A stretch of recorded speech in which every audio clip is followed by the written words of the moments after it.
Como o irmão Vitor tinha colocado, né, nós estamos tendo uma série de estudos antes de adentrar de fato nos estudos sobre a lei de Deus. E nós vimos já com o irmão Israel a questão da obediência, né?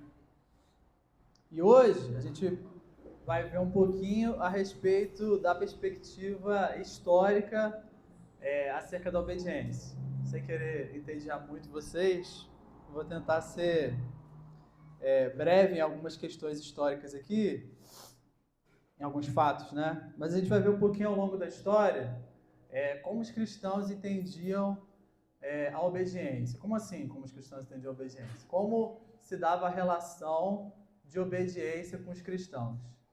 Nós devemos obedecer a Deus ou obedecemos ao Estado? A quem nós obedecemos primeiramente, né? Parece meio óbvio, né? Quem a gente deve obedecer primeiramente? A Deus, obviamente, né? Mas ao longo da história, isso foi um pouquinho mais complexo. E é interessante a gente ver um pouco a respeito disso, para vermos como os nossos irmãos lidaram com alguns problemas, algumas questões difíceis que surgiram dessa relação difícil, às vezes, entre a igreja e o Estado, né? Hoje, atualmente, nós temos outras autoridades, digamos assim, modernas, né, que exigem a obediência dos homens. Depois a gente conversa um pouquinho sobre isso, né? Mas, por exemplo, nós podemos pensar numa situação, por exemplo, como a pandemia, né? Algo que foi recente. Como que se deu a relação da obediência dos cristãos com o Estado e com o que Deus requer na sua palavra? Alguns cristãos acabaram fazendo um samba do crioulo doido, ficou um negócio meio estranho, né? Mas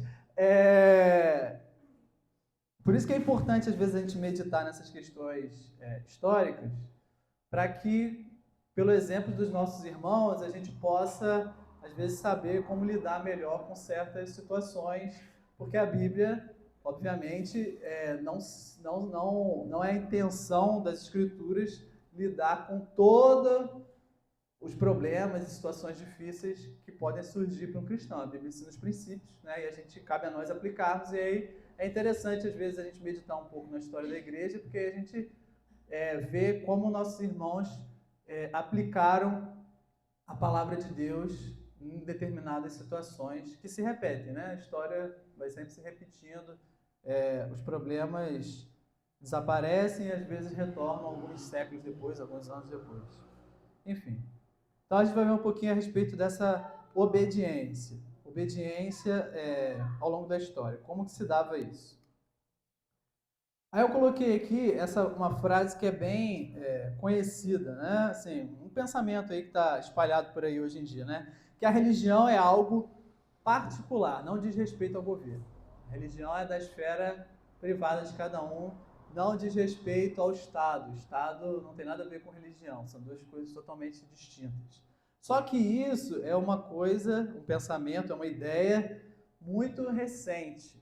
Ao longo dos séculos, os nossos irmãos em Cristo e os pagãos e pessoas de outras religiões não entendiam desse modo, não entendiam essa separação completa que se vê hoje do Estado com a religião. Até porque, para eles, né, a religião entremeava toda a vida, inclusive a vida política, a vida do Estado e tudo mais, né? A vida cultural, econômica.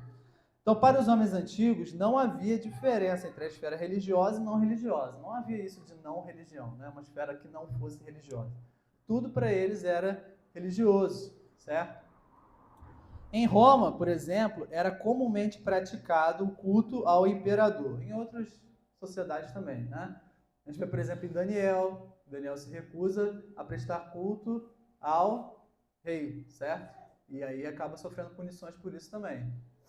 A gente vê no Egito, em várias outras culturas, como o líder político, era também um líder religioso, quando não era alguém que se acreditava que era meio divino, né? Tinha uma natureza divina. Então, em Roma era muito comum, por exemplo, esse culto ao imperador. O cristianismo surge no contexto de uma relação tensa entre os judeus e o Império Romano. Então, quando Cristo encarna, a situação ali entre os judeus e os romanos era uma situação meio tensa, porque os judeus, né, estavam o tempo todo ali tentando se rebelar contra o domínio romano, e os judeus, por serem monoteístas, né, diferente dos outros povos que os romanos dominavam, os romanos, quando dominavam um determinado povo, eles não obrigavam esse povo a abandonar totalmente a sua religião. Eles podiam praticar a religião deles normalmente, só que eles precisavam prestar o culto ao imperador. E os pagãos não tinham problema com isso, e adicionar mais um culto a mais uma divindade ali, ou a essa figura do imperador. Só que os judeus tinham problema com isso, porque os judeus eram monoteístas, chamados de monoteístas radicais, né? Eles só prestavam culto a Deus, eles não prestariam culto ao imperador. Depois de algum tempo, Roma libertou eles de praticar o culto ao imperador. Não haveria necessidade. Eles apenas precisavam orar pela saúde, pelo bem-estar do imperador, mas não precisavam prestar culto a ele, porque eles não fariam isso e teriam que ser destruídos, e Roma não fazia as coisas desse modo, né? Tentava colonizar aquelas regiões sem exterminar o povo, né? Então eles acabaram deixando de lado o culto ao imperador. Nos primeiros séculos, aí já com o advento do cristianismo, nos primeiros séculos, os crentes seguiram a admoestação paulina de sujeição às autoridades superiores. Aí eu coloquei entre parênteses aí, Romanos 13. Deixa eu abrir aqui rapidinho. Um texto conhecido que vai falar sobre a questão das autoridades, né? Da obediência às autoridades. Eu vou ler aqui rapidinho. Romanos 13, do verso 1. Tá, a partir do verso 1, eu vou ver até onde vai. Todo homem esteja sujeito, Romanos 13, versículo 1. Todo homem esteja sujeito às autoridades superiores, porque não há autoridade que não proceda de Deus. Pensamento muito importante isso, muito importante esse entendimento. Não há autoridade que não proceda de Deus. E as autoridades que existem foram por ele instituídas, de modo que aquele que se opõe à autoridade resiste à ordenação de Deus. E os que resistem trarão sobre si mesmos condenação. Porque os magistrados não são para temor quando se faz o bem, e sim quando se faz o mal. Queres tu não temer a autoridade? Faze o bem e terás louvor dela, visto que a autoridade é ministro de Deus para teu bem. Entretanto, se fizeres o mal, teme, porque não é sem motivo que ela traz a espada, pois é ministro de Deus, vingador, para castigar o que pratica o mal. Obviamente, a autoridade, quando feita de maneira correta, né? Não é uma autoridade ímpia, né? Por exemplo, a gente vai ver um pouquinho depois aqui a respeito das perseguições que eram empreendidas contra os cristãos pelas autoridades. Aí é outra situação, né? Uma autoridade ímpia que pratica o mal. É necessário que eles estejam sujeitos não somente por causa do temor da punição, mas também por dever de consciência.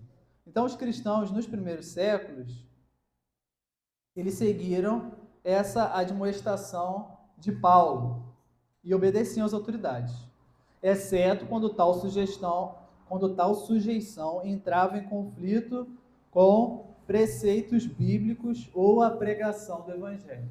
Outro ponto importante também.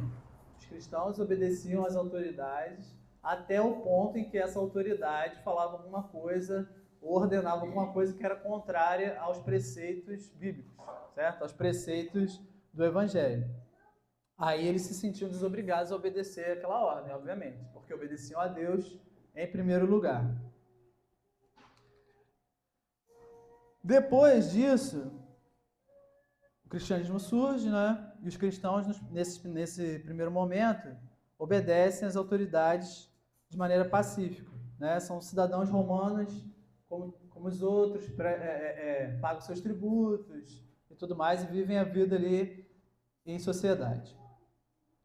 A partir do ano 64, mais ou menos, né, você tem as perseguições aos cristãos. Então, os cristãos começam a ser perseguidos. A gente viu um pouco disso lá na EBD sobre os pais da igreja, né?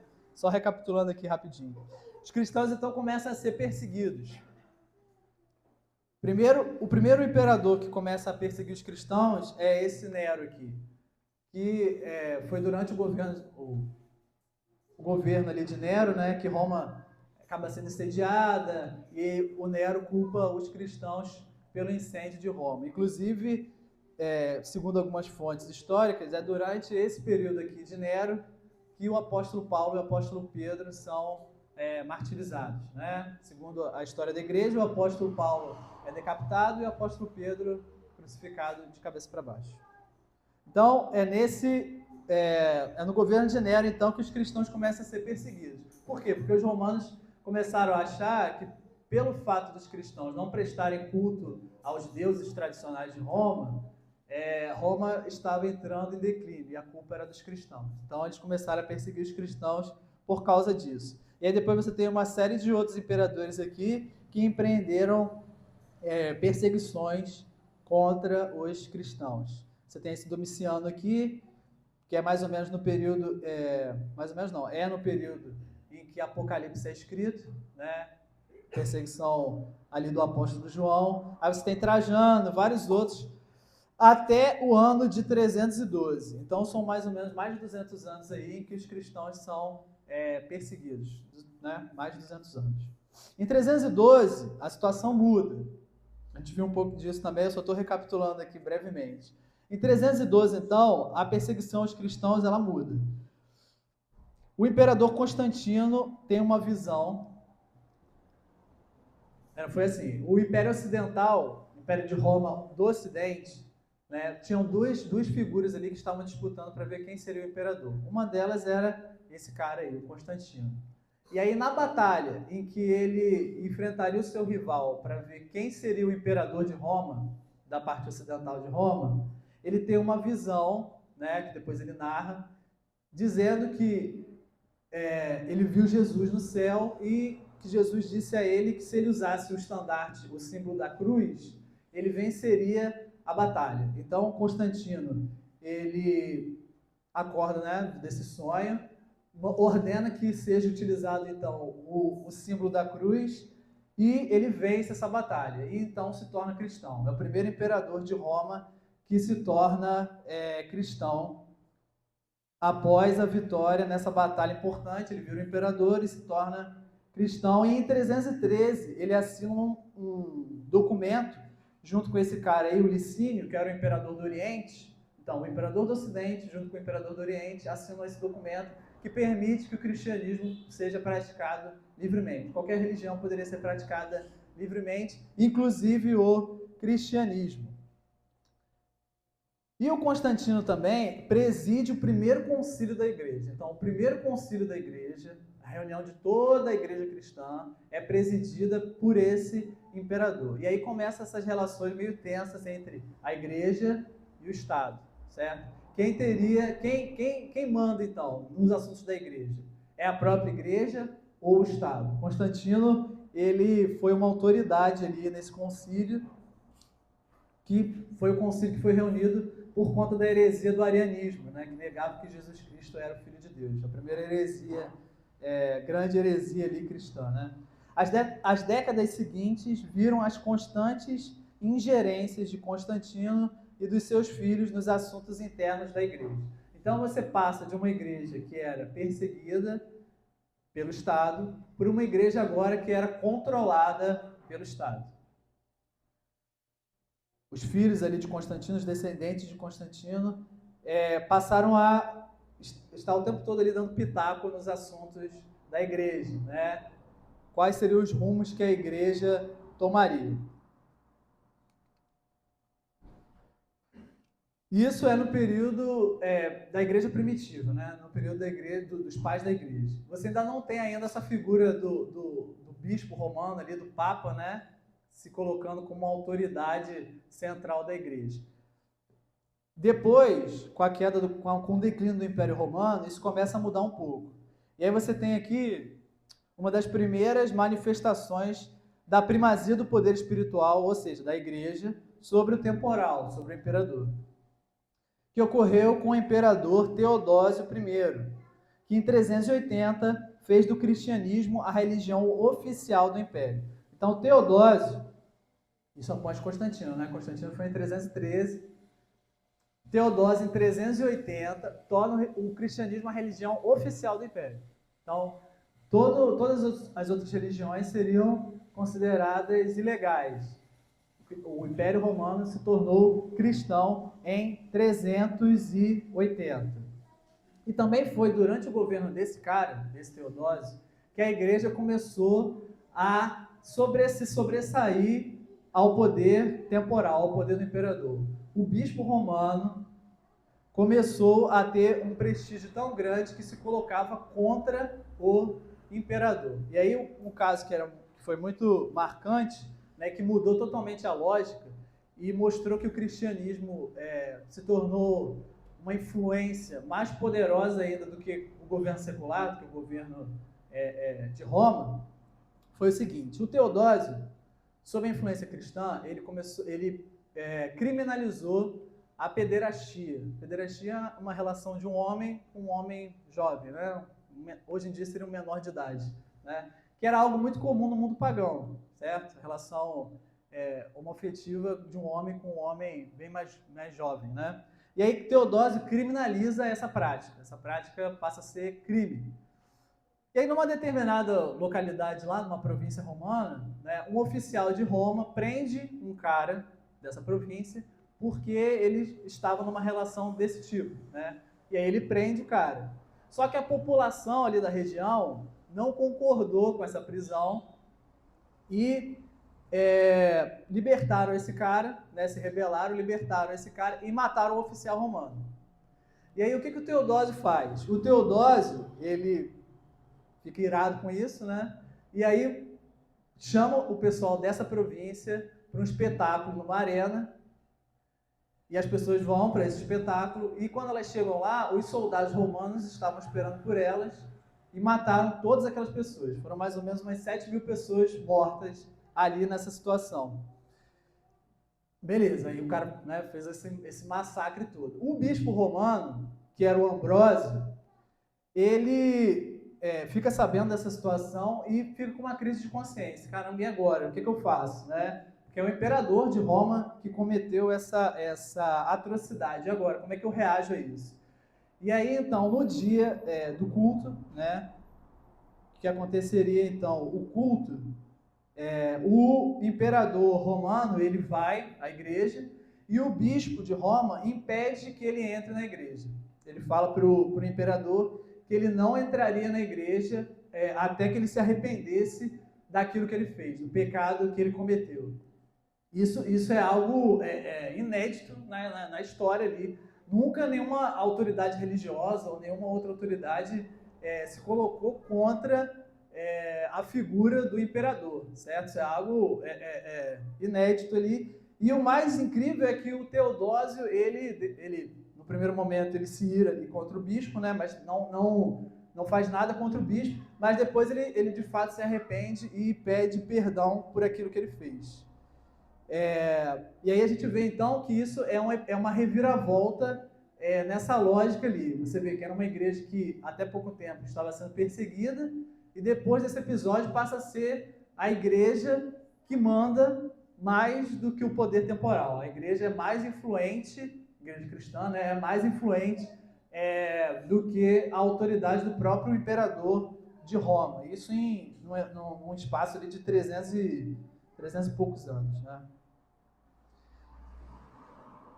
Com o declínio do Império Romano no Ocidente, o papado foi se fortalecendo cada vez mais, em parte por causa da liderança imperial ineficaz. Então você tem uma série de imperadores depois que eram meio ruins, né? E você tem lideranças romanas que eram muito boas, de bispos de Roma. Então a figura desse Papa vai se fortalecendo cada vez mais. A gente vê como isso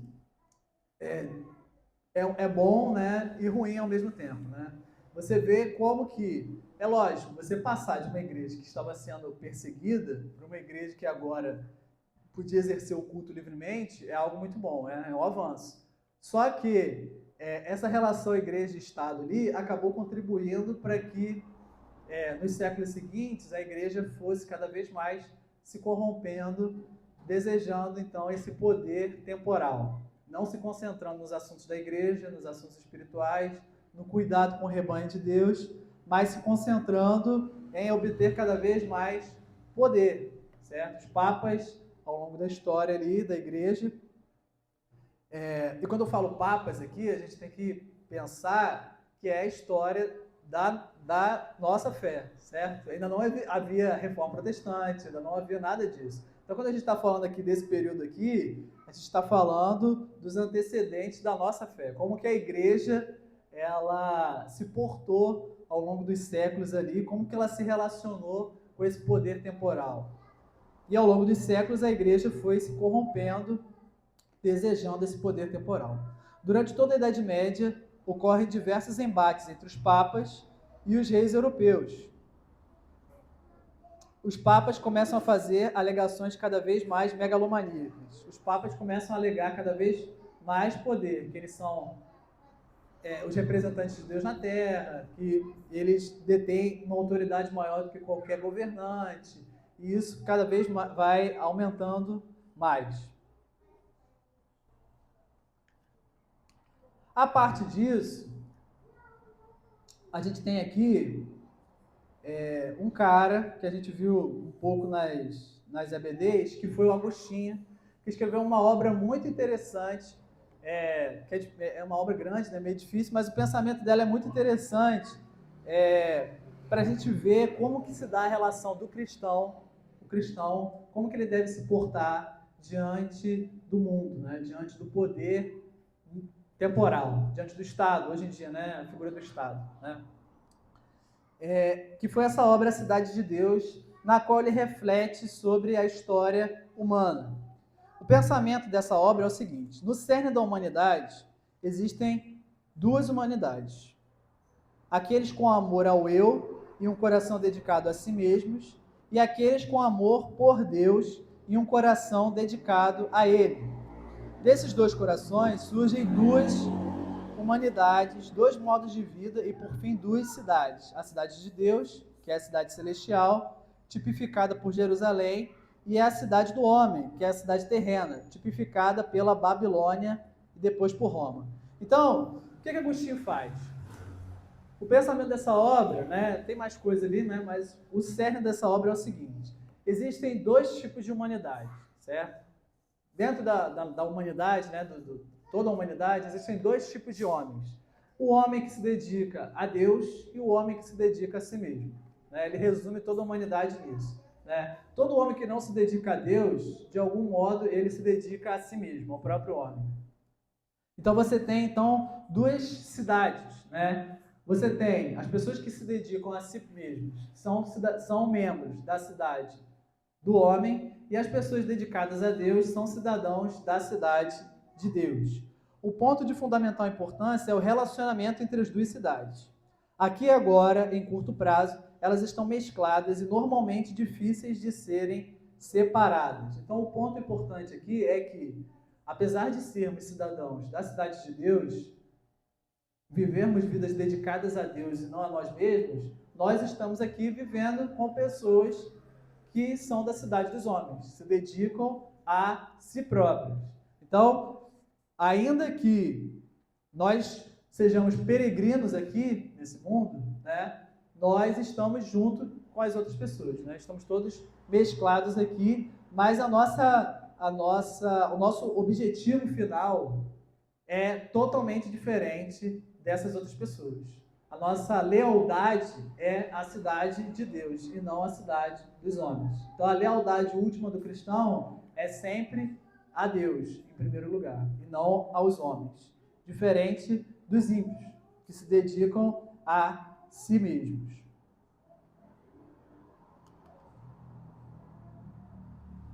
Beleza.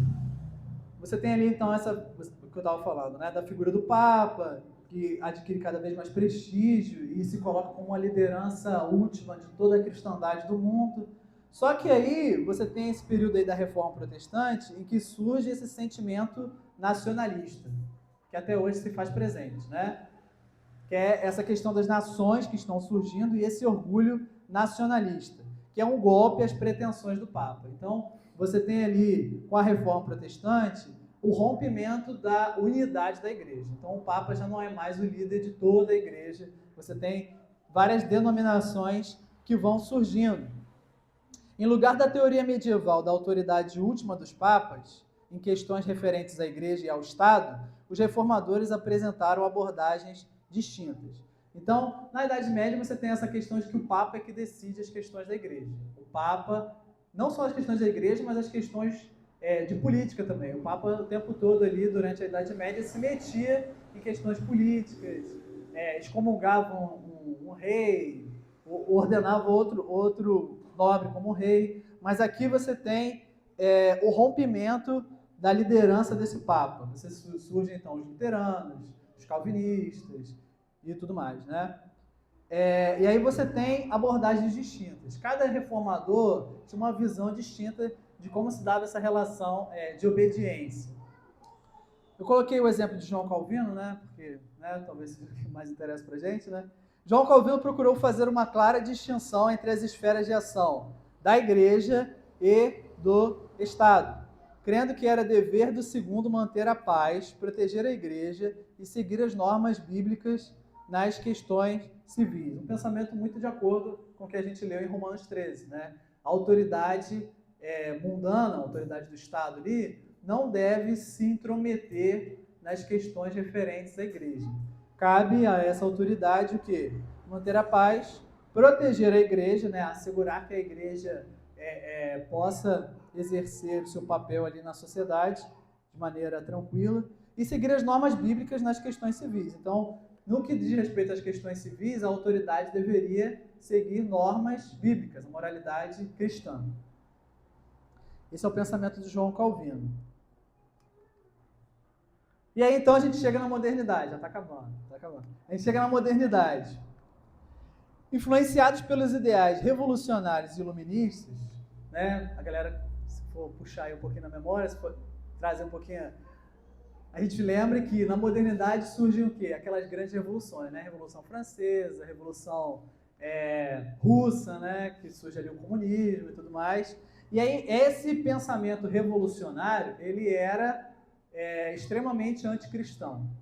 Né? Todos esses revolucionários ali, da Revolução Francesa, da Revolução Russa, eram pessoas que eram contra a igreja, tinham um pensamento anticlerical.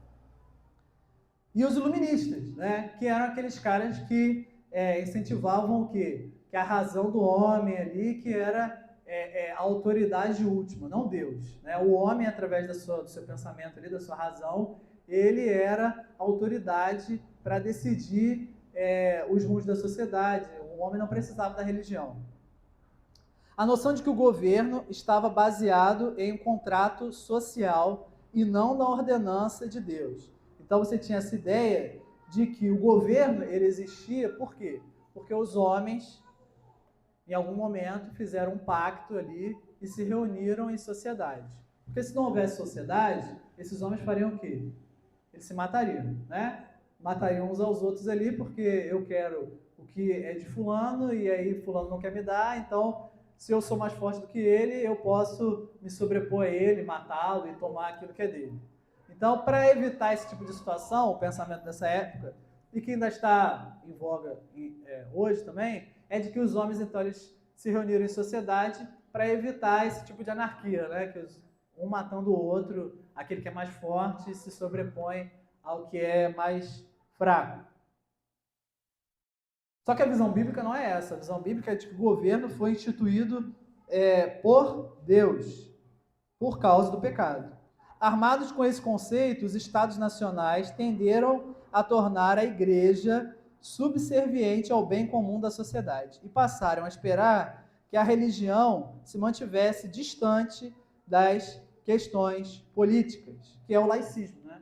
Que é o pensamento que a gente vê hoje. O Estado é laico, a religião não deve opinar nessas questões da vida pública. Né? Nas questões que dizem respeito à sociedade, A religião não tem nenhum papel a desempenhar. A religião ela é da esfera individual de cada um. Cada um tem a sua religião, cada um tem a sua moralidade. Então, a gente não pode querer levar a nossa religião para questões da vida pública, né? Para questões da política, né? Como se isso fosse possível.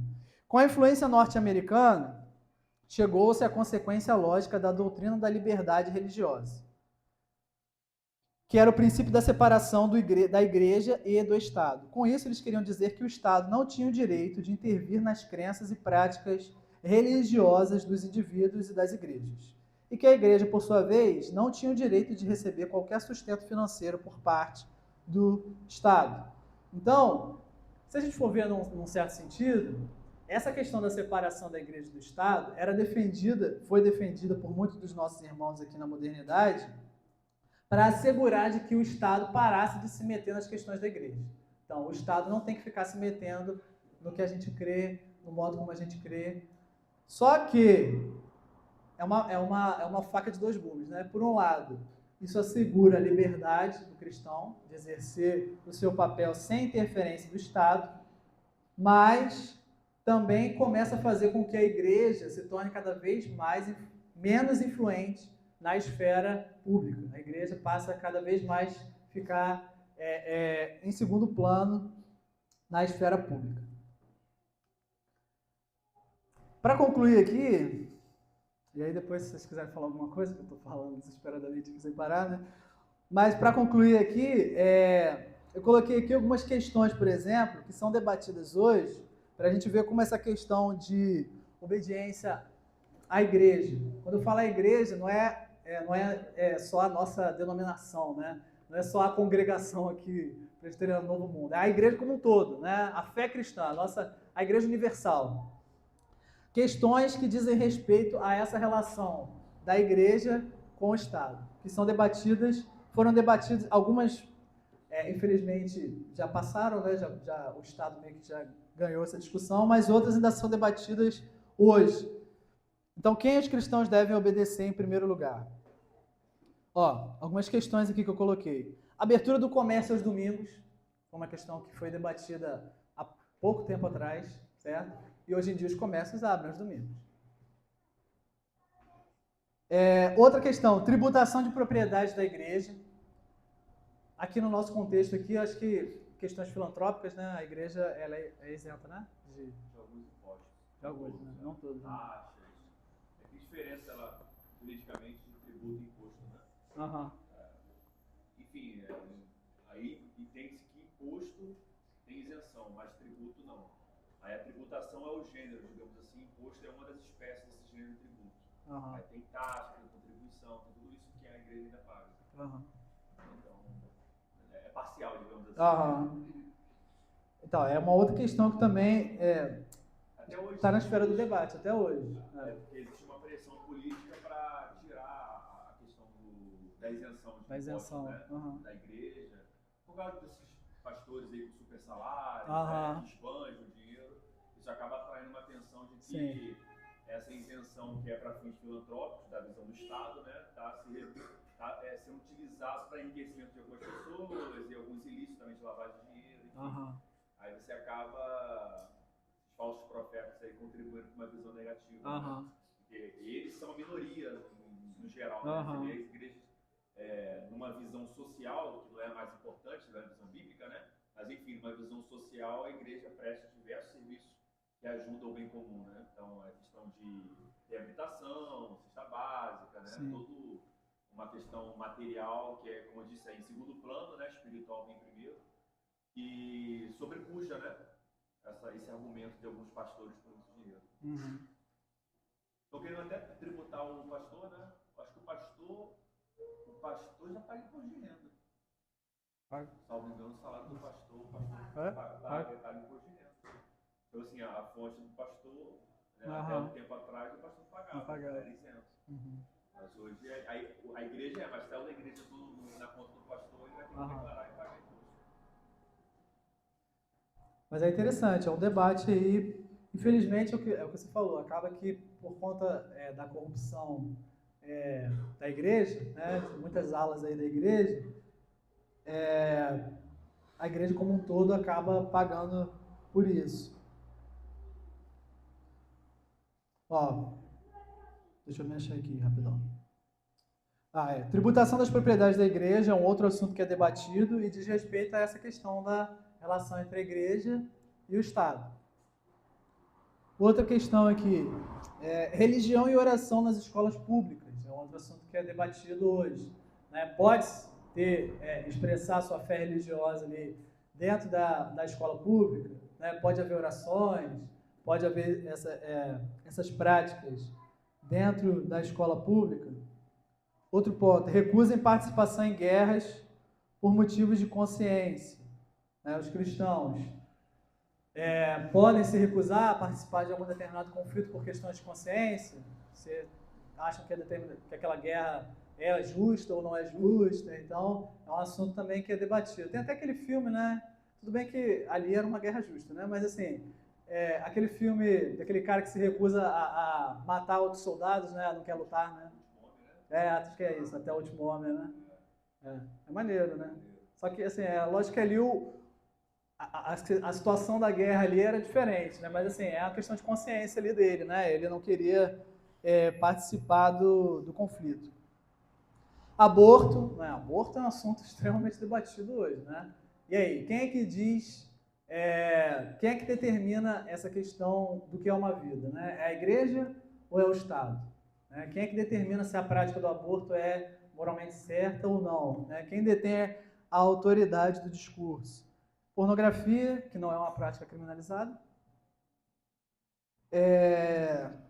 Censura, homossexualismo, enfim. Tem vários assuntos que são debatidos hoje e dizem respeito justamente a essa relação da igreja e do Estado. Se a gente for lembrar que eu coloquei no começo, a respeito da pandemia, a gente vê que quem determina se a igreja pode ou não pode funcionar aos domingos, se a igreja pode ou não pode cultuar, é a própria igreja ou é o Estado? Porque durante a pandemia foi o Estado e as igrejas fecharam. E aí, eu não estou defendendo aqui uma postura negacionista da pandemia, não, mas quem que determina, em última instância, se o cristão pode cultuar ou não aos domingos? Porque se a gente, numa situação de uma crise, né, que houve uma crise ali, se a gente delega esse papel para o Estado, nada impede que o Estado faça isso novamente.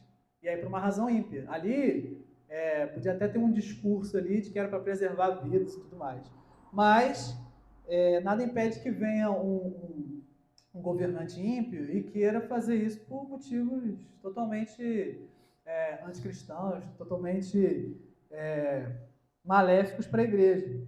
Então, por isso que é importante, às vezes, a gente relembrar um pouco a respeito da nossa história e ver como que a relação igreja-estado ela é muito tensa, né? Obviamente, a igreja ela não deve buscar, em última instância, ali, o poder temporal, porque a gente vê como isso redunda em fracasso, né? A Igreja Católica fracassou totalmente durante o período medieval em cuidar do povo de Deus, do rebanho de Deus, e se corrompeu totalmente. Por quê? Porque os papas estavam mais interessados em ter terras, em serem grandes senhores ali, serem grandes governantes, do que, de fato, cuidar do rebanho de Deus. Então, essa perspectiva, esse modo de se relacionar com o Estado é um modo totalmente errado. Mas também a perspectiva moderna hoje de que a fé cristã de que o cristianismo não deve se pronunciar na esfera pública, na esfera do Estado, também é algo totalmente anticristão. Aí eu coloquei aqui para finalizar, nas palavras de Abraham Kuyper, somente o pecado tornou indispensável a instituição de governo. Não adianta. Ele vai falar isso naquele livro do Calvinismo do Abraham Kuyper, é um livro muito bom. Aí ele vai falar um pouco a respeito disso. Não adianta. No nosso coração, a gente sempre vai ter uma tendência a se rebelar contra autoridades. Por quê? Aí ele vai explicar. É interessante essa visão. Por quê? Porque a instituição de governos é algo mecânico. Ou seja, mecânico porque não é algo natural. Não estava na criação do homem essa questão de governo, de um homem mandando em outro homem. Isso foi algo que foi feito por causa do pecado. Por causa do pecado, criou-se então todo esse aparato governamental para que os homens, para que fosse restringido o pecado do homem. Né? O Estado ali que exercesse a sua autoridade de maneira correta, de maneira bíblica, pela graça comum, ele seria um meio para punir o mal, certo? E impedir que esse mal se alastrasse na sociedade. Então, somente o pecado tornou indispensável a instituição de governo. Toda autoridade de governo sobre a terra origina-se somente da soberania de Deus. Então, não tem nenhuma outra prerrogativa para um homem mandar sobre outro homem, senão a autoridade de Deus. É a autoridade de Deus que é a fonte de autoridade sobre todos os homens. Então, o governante, o presidente, o monarca, ou seja lá o que for, ele deve a sua autoridade à autoridade de Deus. Então, quando a gente tem que sempre trazer isso à memória para que a gente não acabe fracassando em outras situações onde houver uma tensão entre a autoridade do Estado e a autoridade da palavra de Deus. Para que a gente sempre tenha em mente de que a fonte de autoridade última de todos os governantes é Deus. E a gente vê hoje muito presente, por exemplo, uma questão da idolatria ao Estado. Certo? Essa figura, quando eu falo Estado, é independente da forma de governo. Certo? Estado é essa a formação política, pode ser uma democracia, uma república, uma monarquia, seja lá o que for. A gente tem essa visão de que um bom Estado, ele vai suprir o homem de todas as suas necessidades. A sociedade vai ficar perfeita se um Estado ali for eficaz, fizer as coisas de maneira correta. Todos os problemas do homem vão ser solucionados através de um bom Estado. Isso é uma forma de idolatria. Alguns cristãos fizeram isso na época do nazismo, do fascismo. Tinha essa ideia de que aquele Estado ali, aquele Estado fortalecido, ele solucionaria todos os problemas, e muitos cristãos abandonaram a fé indo para esse culto ao Estado. Tornaram-se nazistas, enfim, tudo mais. Bem, é isso. Eu só queria agora, finalizando, só para fazer uma perguntinha aqui, aí se a galera quiser responder, porque a gente está falando aqui um pouco da relação da igreja com o Estado, né? Duas fontes de autoridade, a autoridade da igreja e a autoridade do Estado. Só que hoje a gente vê que não somente o Estado tem um discurso de autoridade, né? Não somente o Estado exige do homem uma certa obediência, certo? Eu tenho que obedecer a essa autoridade porque essa autoridade tem a verdade. Aí eu queria que vocês, né, se vocês puderem lembrar aí, quais outras fontes de autoridade a gente tem hoje na sociedade, fora o Estado, né? A gente tem o Estado e o que mais?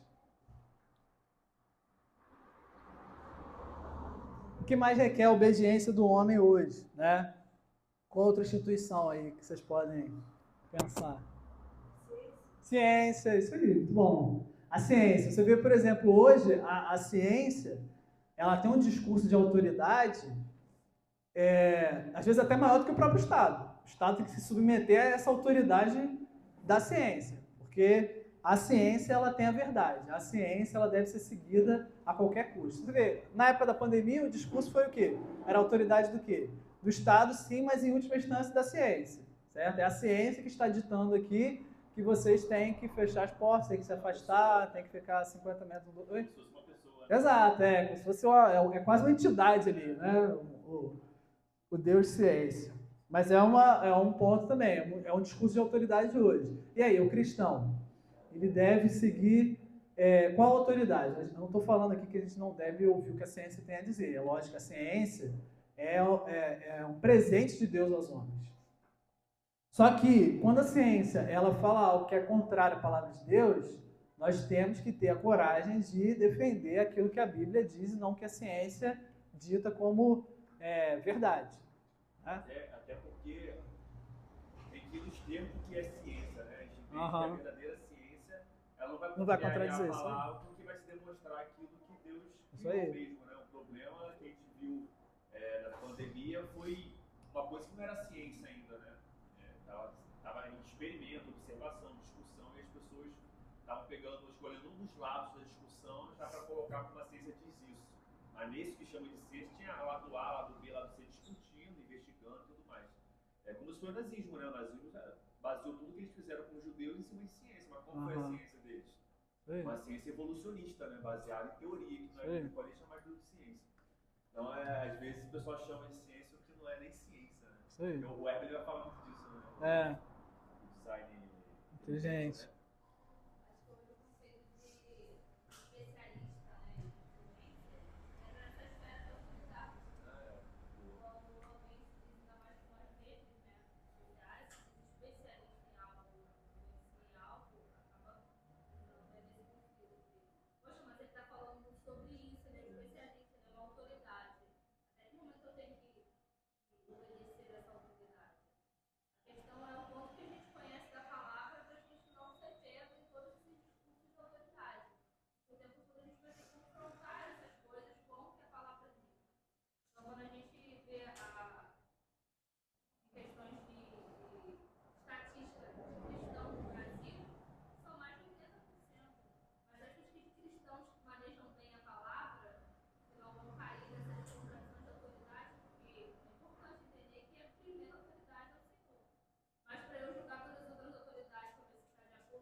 É isso aí. É interessante, porque a gente fala desse macro, né, da questão igreja, Estado, mas a gente tem também essas questões menores, né? Você tem várias fontes de autoridade, toda pessoa, né, lida com várias fontes de autoridade, né? A gente tem a autoridade dos nossos pais, né? Quando a gente nasce, tem a autoridade dos nossos pais.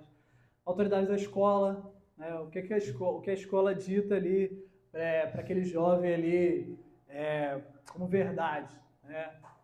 Porque é um discurso de autoridade, né, que requer obediência. Né? Em última instância, diz respeito a essa questão da fonte da educação, né, da educação vista como autoridade. Né? Essa educação, ciência, né? Faculdade, né? Enfim, tem várias fontes de autoridade aí que requerem a obediência dos homens, não somente o Estado. Né? A sociedade moderna hoje ela é um pouco mais complexa, né? E você tem vários discursos aí, discursos de minorias, enfim, né? Que faz parte aí da cultura moderna, né? Você tem esse discurso das minorias, você tem discursos ambientalistas, tem, enfim, vários discursos hoje que são fontes de autoridade. Então, para a gente saber se esse discurso de autoridade está de acordo ou não com a palavra de Deus, a gente precisa conhecer a palavra de Deus. E ter a coragem para negar aquela autoridade, se essa autoridade está contradizendo a palavra de Deus. Então, por isso que a gente está meditando um pouco aqui nessa questão mais histórica da obediência, para que a gente tenha em mente de que, né, trazendo de volta essa obra do Agostinho, né, para que a gente tenha em mente de que, em última instância não, nós somos cidadãos da cidade de Deus. Certo? Nosso reino é o reino de Cristo. Então, nós estamos aqui como peregrinos, né? Essa expressão que é tão usada, né? Mas nós estamos aqui em peregrinação. Nosso reino não é o reino desse mundo. Nossa cidade não é a cidade dos homens. Né? E nós não devemos viver a nossa vida dedicadas a nós mesmos, ao eu. Né? Porque todos esses discursos de autoridade que se contradizem à palavra de Deus são discursos de homens que estão voltados para si mesmos. Eles não querem saber de Deus. Eles estão distantes do Senhor. Eles estão voltados a si mesmos. Então, a gente deve buscar viver uma vida,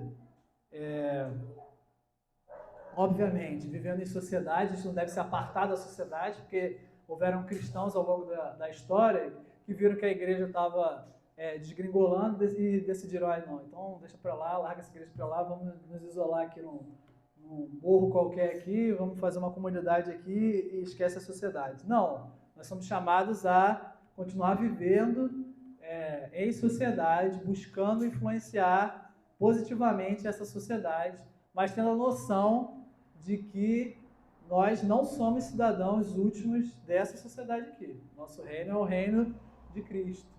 E em obediência ao reino de Cristo, a palavra do Senhor, é que nós buscamos influenciar positivamente essa sociedade aqui.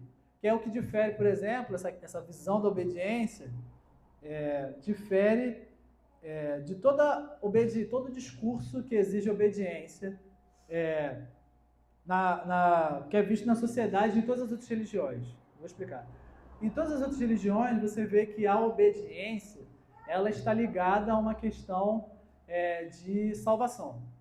Né? A pessoa obedece para ser salvo. E até no discurso secular hoje, por exemplo, no discurso da ciência, você obedece à ciência porque você é um homem racional ali, você quer crescer ali e desenvolver as suas capacidades, não deixa de ser uma salvação. Então, todo discurso de obediência, que requer obediência, é um discurso que você obedece porque você quer ganhar algo em troca. Essa é a lógica. A fé cristã, ela difere dessa lógica de todos os outros discursos. Nós obedecemos porque nós já ganhamos alguma coisa. Nós ganhamos primeiro e depois, em gratidão, sendo capacitados pelo Espírito Santo de Deus, nós obedecemos. A lógica é diferente. A gente não obedece para ganhar alguma coisa. A gente obedece pelo coração, por um coração grato, que já recebeu gratuitamente o dom da salvação em Cristo. É totalmente diferente. Então, que a gente possa ter essa visão da obediência em gratidão ao Senhor e em obediência a Deus, para que a gente não caia nessas armadilhas que podem se apresentar. Nada impede, né, de governos ímpios quererem se meter nos assuntos da igreja, quererem ditar o que nós devemos ou não devemos acreditar, devemos ou não devemos obedecer. Beleza? Finalizei. Alguém quer falar alguma coisa? Interessante